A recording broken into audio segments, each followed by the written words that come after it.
Is skepticism a good thing? Well, in this country, it largely depends on where you're pointing that skepticism. See, if you're skeptical of, say, a church, well, then you're brave and a hero and intelligent. If you're skeptical of science, well, then you're a science denier and an idiot and a moron. Let me put it to you like this. I asked my daughter a while back, just for shits and gigs, to prove to me that the moon was made out of rock and not green cheese. Prove to me what the moon is made out of. At least prove it's not made out of green cheese. It should be a pretty simple task, right? You would think on its surface. So, of course, her first response was, well, they say. And I said, whoa, stop, who's they? Well, scientists, okay. Scientists. Have you met a scientist? No? Do you know any scientists personally? No? How do you know you can trust the scientists? Well, they say. Oh, they say. They again. So they say that you can trust them. Okay. All right. Where do scientists get their money from funding largely? Well, they get it largely through government grants, right? Their colleges are funded by government grants. Their research is funded by government grants. And you can tell when a scientist strays from the path because they lose their funding fairly quickly, right? So you have to ask yourself, the source of the funding for the scientists, can you trust that? Government. Can you trust government? Well, has government lied to us? If you don't think government lies as steadily as you fucking breathe in and out, you're a jagaloon. You really are. So we know that the source of the scientific community's funding is untrustworthy. We also know that science itself is untrustworthy. Now, I know that the knee-jerk reaction is, well, science is always changing. And stop. Don't give me this holier-than-thou crap about how scientists love to be proven wrong. No one loves to be proven wrong. Okay, that's not human nature. Okay, science lies. People fudge their data in order to make their point. Don't believe me? Piltdown Man. This is just, stop putting scientists on this pedestal of how they're above reproach. They're absolutely not. They're people just like us, and they're absolutely fallible and susceptible to aspirations of higher goals and more money and more fame. Bill Nye, deGrasse Tyson, just examples. Okay.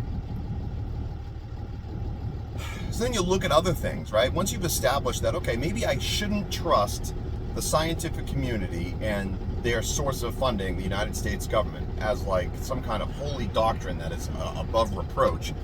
Once you do that, you have to start looking at things, right? So, just for example, look at COVID, right? COVID. I'm not saying COVID's not a threat. I'm not saying COVID shouldn't be taken seriously. I am saying you should do your due diligence, wash your hands, all that kind of stuff. Do what you got to do, right? Be safe. What I am saying is, let's take a step back and look at the response to COVID when it first happened. See, Donald Trump came out of the State of the Union, gave his little speech, brought up COVID. Nancy Pelosi tore it up, went down to Chinatown and said, come on down, baby. Big crowd. We're all safe. Come on down. We're against racism. Andrew Cuomo and de Blasio saying, go out there, ride the trains, ride the subways, get out there in the restaurants, knock yourself off. I'm going to kill your grandparents. No problem. Then once they started to realize, oh, wait, it's a fucking problem. Then, things started to change. People wanted to wear masks, so the federal government comes out through their proxies and says, don't wear masks. Now, a lot of people in the scientific community pointed to the fact that a lot of people died during the Spanish plague from wearing dirty fucking masks and actually died from pneumonia, not the Spanish plague, the Spanish flu. But I digress. So they come out in the beginning and they say, don't wear masks. It could actually get you sick and kill you, right? And then once they had enough masks in circulation, they said, okay, you can wear masks. And then they said, once we have a vaccine, you can take the masks off. So now we have the vaccine, masks still on. And now they're saying, well, we got the masks, we got the vaccines, but now we want you to wear 2 fucking masks. You keep ceding more and more authority, power, and ability to the government, and you're ceding it directly from yourself, the ability to make your own fucking choices. And I have to ask again, do you trust the people that you're listening to? If you do, you're a fool. You're a fool. Look at another good example, global warming, right? Or climate change, or climate catastrophe, or climate crisis, or the ozone layer, or acid rain, or the coming global ice age. You remember Leonard Nimoy's 1-hour Nova special back in the day about how the coming ice age was going to kill us all, and that scientists were planning to spread ash on the poles to draw more heat in to stave off the coming catastrophe? Did that ever fucking happen? No. No, it didn't. Weird. Weird. All these catastrophes the government presents to us through their scientific proxies never seem to come to fruition.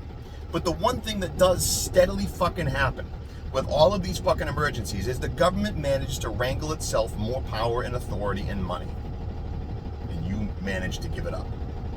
And anyone who calls this out or calls you out for your dogmatic, fucking sycophantic fucking sucking up to the government, you call a science denier. You call people science deniers while you turn around and say that your genitalia and your chromosomes have nothing to do with your sex, that gender and sex are totally disconnected. And then you call people science deniers. I got news for you. We live in idiocracy. My 8-year-old gets this better than a lot of adults do. And you fucking people vote. You vote. I mean, how did you survive to adulthood on your own? I'm telling you, we're weeks away from pouring Gatorade on the crops. Okay? I don't know. You keep believing the dickheads in the UCLA sweaters with their white lab coats on. All right?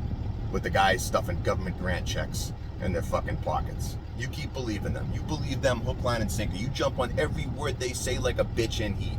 Meanwhile, the people who have been telling you since 2006 that New York and Florida were going to be underwater, they're having a great time buying beachfront property. Fucking dolts.